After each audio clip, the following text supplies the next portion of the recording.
ಕರ್ನಾಟಕ ರಾಷ್ಟ್ರ ಸಮಿತಿ ಪಕ್ಷ ಬೆಂಗಳೂರು ಗ್ರಾಮಾಂತರ ಜಿಲ್ಲಾ ಘಟಕದಿಂದ ತಾಲೂಕಿನ ಕೆಆರ್ಎಸ್ ಕೇಂದ್ರ ಕಚೇರಿಯಲ್ಲಿ ನಡೆದ ನೂತನ ಪದಾಧಿಕಾರಿಗಳ ಪದಗ್ರಹಣ ಕಾರ್ಯಕ್ರಮದಲ್ಲಿ ಮಾತನಾಡಿದ ಬೆಂಗಳೂರು ಗ್ರಾಮಾಂತರ ಜಿಲ್ಲಾ ಘಟಕದ ಅಧ್ಯಕ್ಷ ಶಿವಶಂಕರ್, ರಾಜಕಾರಣ ಎಂದರೆ ಕೇವಲ ಮೋಸ, ಸುಳ್ಳು, ವಂಚನೆ ಎಂಬುದೇ ಆಗಿದೆ.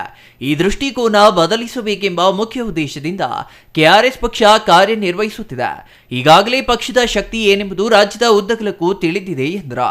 ಇನ್ನು ಬೆಂಗಳೂರು ಗ್ರಾಮಾಂತರ ಜಿಲ್ಲಾ ಸಮಿತಿಯ ಸಲಹೆ ಮೇರೆಗೆ ದೊಡ್ಡಬಳ್ಳಾಪುರ ತಾಲೂಕು ಸಮಿತಿಯನ್ನ ತಕ್ಷಣದಿಂದ ಜಾರಿಗೆ ಬರುವಂತೆ ರಚನೆ ಮಾಡಲಾಗಿದೆ.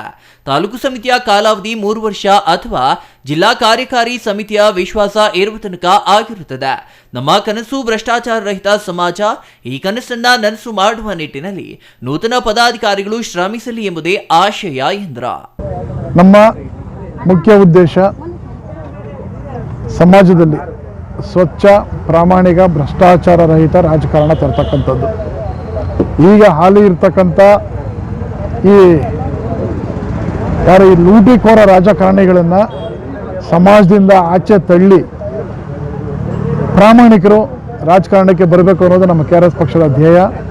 ಹಾಗಾಗಿ ನಮ್ಮ ಕೆಆರ್ಎಸ್ ಪಕ್ಷದ ಸೈನಿಕರು ಪ್ರತಿಯೊಂದು ಮೂಲೆಯಲ್ಲಿ ನಿಮಗೆ ಕಾಣಿಸಿಕ್ತಾರೆ. ಇನ್ಮೇಲೆ ನಮ್ಮ ಹಳದಿ ಟಿ ಶರ್ಟ್ ಕಣ್ತು ಅಂದರೆ ಸಮಾಜದಲ್ಲಿ ಎಂಥ ಬದಲಾವಣೆ ಆಗಿದೆ ಅನ್ನೋದನ್ನು ತಾವೆಲ್ಲ ಗಮನಿಸಿರ್ತೀರಿ.